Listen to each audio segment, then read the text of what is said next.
Fréquemment, on va me poser la question de quel protocole je peux faire pour détoxifier l'organisme, pour purifier, pour drainer, c'est-à-dire quel organe, par quel organe commencer, quelle plante prendre, quel complexe prendre, quel jus prendre, etc., etc. Donc ça, on me le pose en stage, on me le pose par mail ou dans les cours que je donne en naturopathie. C'est systématique, toutes les promotions et tous les élèves me demandent un protocole à donner aux gens pour qu'ils détoxifient leur organisme. Alors ça va être comment faire une détox globale, comment nettoyer les intestins, comment restaurer les reins, comment drainer le foie, etc. etc. Et puis quand je parle de détoxination, de jeûne, de choses comme ça, ça va être encore plus présent. Et on va me dire, sans parler du jeûne, on va me dire voilà comment je peux faire une cure de ci, qu'est-ce que tu penses de telle plante. Et donc, on me pose souvent des questions sur telle ou telle plante, tel ou tel complexe, les plantes drainantes, les plantes amères, les teintures mères, les huiles essentielles, les extraits de bourgeons, les différents complexes, aussi variés soient-ils, quels micronutriments il faut prendre. Voilà, donc ça c'est évidemment pourquoi on me pose des questions, parce que c'est proposé partout. Drainez votre foie avec la racine de pissenlit, drainez votre vésicule avec le chardon-marie, purifiez votre foie avec, je sais pas, le desmodium, enfin voilà, de chaque plante. Alors vous verrez ça dans des articles, sur des blogs, sur des vidéos, dans des newsletters, où généralement en bas, il y a le petit lien pour commander la dite plante, que ça soit sous forme de plante sèche, sous forme de tisane, sous forme de teinture mère, sous forme de gélule, peu importe la forme. Et donc, puis des complexes, voilà, puis on va dire, ça avec, prenez ça, vous allez restaurer vos reins, prenez ça pendant 3 semaines, vous aurez un foie de bébé, etc., etc. Et puis quand c'est pas ça, ça va être des protocoles où on va dire, pour détoxifier l'organisme, il faut faire organe par organe, donc il faut systématiquement commencer par drainer les reins, ensuite on va purifier les intestins, et ensuite on va nettoyer le foie, et dans cet ordre-là, on va aboutir. Alors ce sont des choses qui semblent intéressantes, je dirais qu'elles sont très protocolaires, parce que c'est vraiment des protocoles. Et comme si la physiologie était simple à comprendre, et si en plus elle était systématique pour tout le monde. C'est-à-dire que quel que soit le problème, que ce soit le petit papy de 78 ans qui a de l'arthrose, ou l'ado de 16 ans qui a des boutons, ça va être le même protocole qui va être proposé en disant de toute façon c'est un problème de toxémie, arthrose et acné, donc on va proposer un complexe de plantes, vous le prendrez comme ça, à la même posologie en général, et effet garanti, satisfait ou pas remboursé. Et voilà, je taquine un petit peu, mais c'est parce qu'on vient souvent voir les naturopathes, bah, pas trop les hygiénistes si on sait comment ils travaillent, mais quand bien même, vu que c'est très dur d'expliquer ce que c'est que l'hygiénisme, on vient quand même voir ce qui se passe avec les plantes. Alors bien sûr qu'on va avoir des résultats, il y a même des très bons résultats. Mais est-ce respectueux de la physiologie humaine de procéder avec ces réflexions et ces applications-là? C'est-à-dire qu'on va forcer un système entier, une physiologie complète, à se mettre au rythme de principes actifs de plantes. Donc on va lui imposer des doses, on va lui imposer un rythme, on va lui imposer des principes actifs, et il n'aura pas d'autre choix que de s'y adapter. Donc si je t'amène tel microgramme d'amertume ou de principe actif, ça va forcer ta vésicule à, ça va obliger ton pancréas à. Si j'amène tant de micronutriments, ça va stimuler les reins à. Mais quel est l'état de vitalité et de toxémie du foie, de la vésicule, du pancréas et des reins, en l'occurrence? C'est pas recommandé, c'est pas indiqué, ça c'est pas su par le fabricant, c'est même très difficilement décelable pour le naturopathe, c'est-à-dire que, parce que, pareil, ces principes actifs sont-ils plus ou moins assimilés selon que ce soit des plantes sèches, selon que ce soit sur des extraits aqueux, selon que ce soit dans des teintures mères, quel est l'état de congestion des cellules, quel est l'état de porosité des intestins, quelle est la capacité d'assimilation du corps, tout ça, ce sont autant d'interrogations. Donc c'est pour ça qu'il y a des gens qui vont dire moi la cure de machin ça a hyper bien marché, puis l'autre dit va faire le même truc, moi ça n'a pas marché. C'est pas que la cure est bonne ou mauvaise en soi, c'est pas que la plante soit bonne ou mauvaise. Alors si, on pourrait dire, parce qu'il y a des plantes qui sont plus ou moins qualitatives, selon qu'elles ont poussé hors sol, dans leur milieu naturel ou pas. On peut faire pousser du desmodium en France sous serre, puis ou alors on peut aller récolter directement en Afrique, dans des zones sauvages, bourrées de pesticides ou pas, récolter à maturité ou pas. Donc il y a un nombre de questions faramineuses, c'est pour ça que le prix des plantes et des compléments alimentaires varie du simple au triple ou au quadruple. Alors des fois il y a l'influence du marketing, qui fait que plus on fait du marketing, plus il faut vendre cher, mais simplement c'est des fois l'obligation de qualité de la part du producteur fabricant. Et donc, eh bien, si on estime que les maladies vont apparaître par des déséquilibres multiples, est-ce vertueux de recréer des déséquilibres à nouveau en consommant des complexes de plantes, c'est-à-dire en dirigeant toute l'énergie nerveuse du corps à partir de principes actifs externes, puisque c'est ça en définitive. Vous mettez, c'est qu'on oublie de raisonner que c'est toujours l'organisme qui se soigne. On va dire, ah ben la plante, machine, elle a produit tel effet. Sauf que si vous prenez une plante sur un organisme inerte, c'est-à-dire sur un cadavre par exemple, il n'y aura pas d'effet. Pourquoi? Parce que c'est le système, on parlait du système digestif, le système assimilatif, mais c'est l'énergie nerveuse qui va utiliser ces principes actifs-là pour déclencher un résultat. Donc en définitive, c'est toujours le corps qui se guérit à travers quelque chose, en utilisant un outil. C'est toujours le corps qui se guérit. C'est pas un médicament, aussi naturel soit-il. C'est toujours le corps qui se guérit. Et on oublie ça, c'est avant tout de l'homéostasie et de l'auto-guérison, qui peut être influencé, dirigé, optimisé, et optimisé entre guillemets, hein, vous aurez compris, par tel ou tel principe actif, qu'il soit chimique ou naturel, brut ou concentré, mais ça va être catalysé par le système et déployé par l'énergie nerveuse. Donc c'est toujours le corps qui se guérit à travers lui-même. Ça c'est fondamental à comprendre. Et donc, connaît-on notre vitalité nerveuse, connaît-on notre degré de toxémie, connaissons-nous nos échanges cellulaires, etc., etc. Enfin, je ne vais pas réénumérer ce que j'ai dit il y a quelques minutes. Et ça, c'est intéressant. Donc, de mon point de vue, on ne devrait pas réfléchir à la détox de cette manière-là.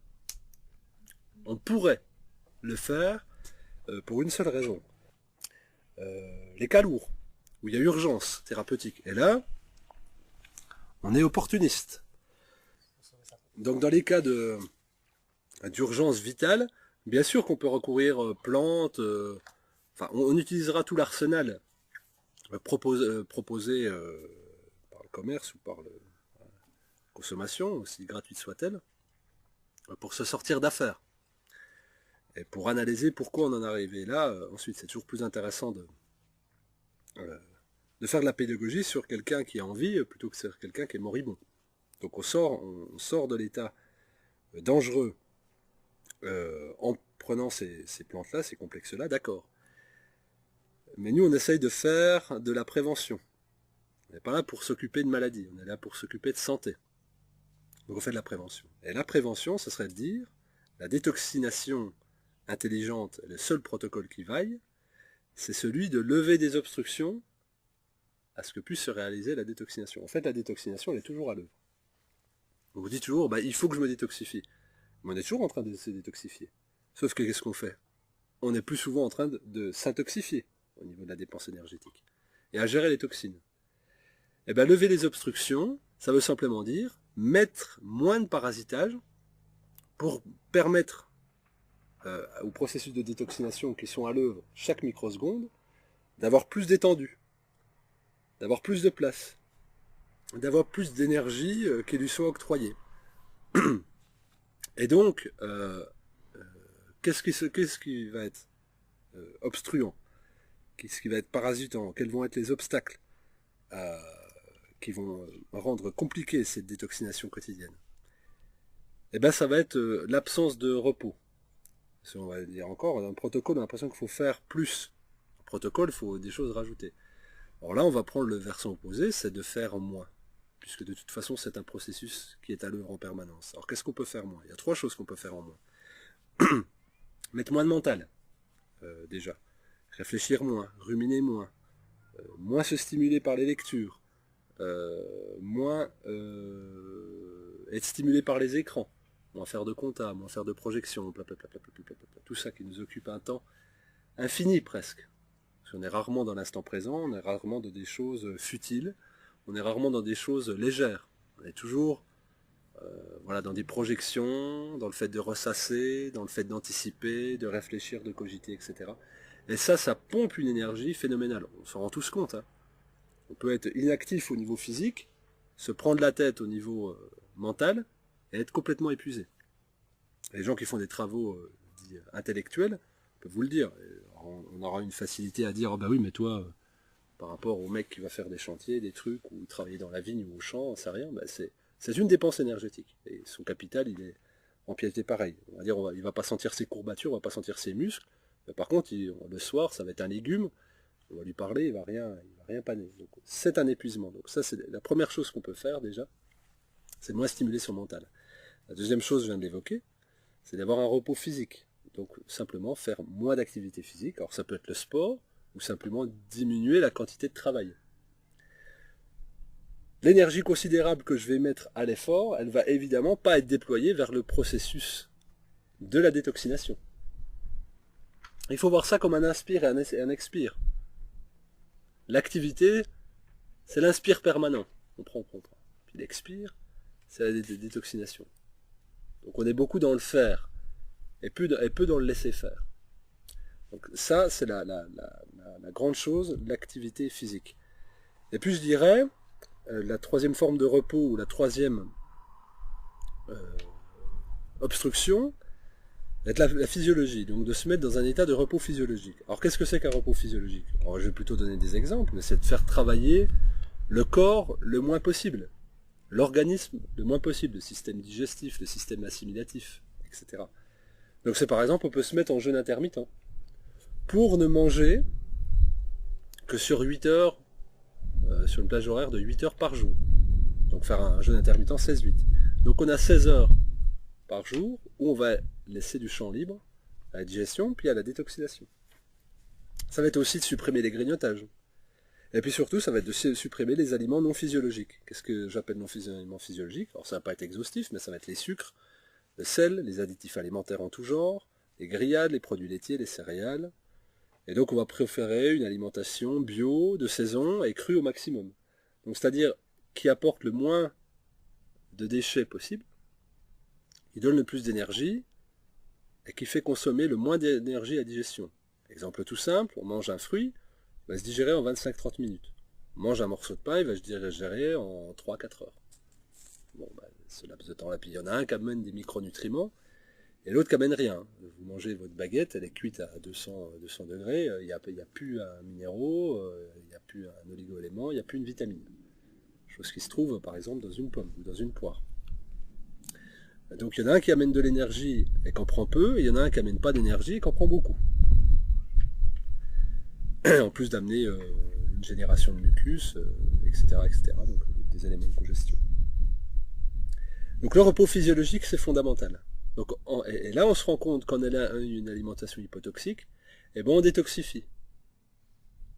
Et mais on est tellement dans une vision consumériste du monde, disant, bah tiens, c'est en mangeant des fruits et des légumes que je me suis guéri. Non, c'est plutôt en ne mangeant pas des céréales, des produits laitiers, des choses grillées, des sucres, que j'ai amené l'auto-guérison. De manière simple, et le repos physiologique à l'extrême, c'est le jeûne. Quand on dit le jeûne guérit, oui, c'est le corps a eu le temps de s'auto-guérir. C'est pas l'eau que vous buvez qui vous a guéri, elle n'a pas de principe actif, curatif l'eau. Vous pouvez même jeûner sec, donc il n'y a pas de... On pourrait dire peut-être que dans l'eau, dans l'air, il y a l'air, les particules qu'il y a dans l'air, on les respire tous les jours.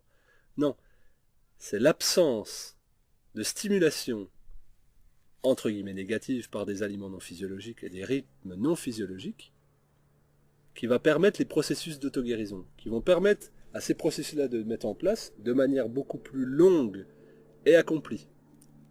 Ça, c'est un vrai protocole de détox. Pourquoi? Parce que c'est le corps qui va dire, moi je mets ma priorité à tel organe. Je mets ma priorité à tel système. Et donc, c'est pas une plante avec son principe actif qui va diriger l'énergie nerveuse vers tel ou tel organe pour nettoyer absolument les reins. Nous, on choisit les reins.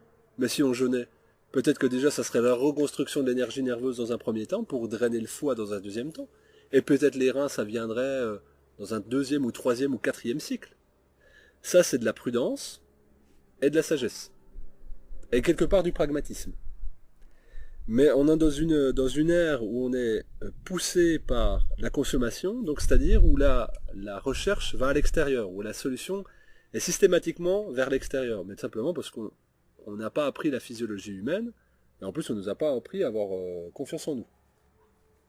Mais sauf que lorsqu'on a une fracture, lorsqu'on a une plaie, il n'y a aucun chirurgien qui fera mieux que la nature. Hein, pour ressouder l'os. C'est clair, hein, on peut le remettre en place, mais on va dire la vitesse de cicatrisation, c'est le corps qui le fait. On peut l'accentuer en s'exposant au soleil. C'est pour ça que même maintenant, il y en a qui arrivent à le faire. Ils font des trous dans les plâtres en résine ou en plâtre.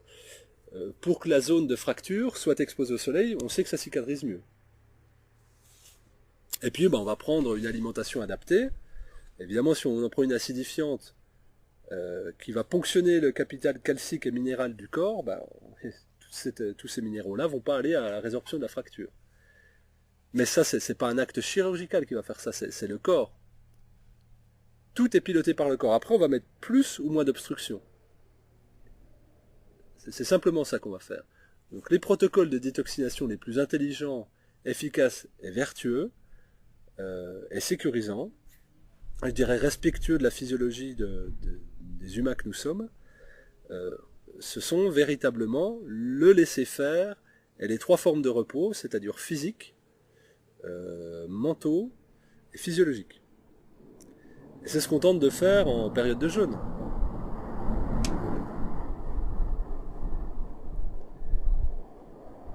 En jeûne, on va essayer d'avoir une activité réduite. Évidemment, on va consommer que de l'eau, voire un peu de jus, enfin c'est très minime. Et on va essayer d'avoir le moins de stimulation intellectuelle possible. En mettant ces trois sphères-là au repos, relatif, on ne cherche pas la perfection ni le fait que ça soit complet, mais relatif, on va donner au corps la possibilité de distribuer de l'énergie nerveuse là où ses besoins sont prioritaires. Et donc c'est pour ça qu'aucun jeûne ne ressemblera à un autre. C'est-à-dire individuellement, et puis pour un même individu, selon les jeûnes qu'il va pratiquer, ça travaillera de telle ou telle manière. Un jeûne, il va uriner clair, et un autre jeûne, il va uriner foncé. Qu'est-ce qui s'est passé entre-temps? Qu'est-ce qui s'est passé pour tel jeûne? Il n'y a pas de règle. Parce que la règle, c'est le corps qui décide. Et ça, on va dire, c'est un immense point d'interrogation à chaque fois.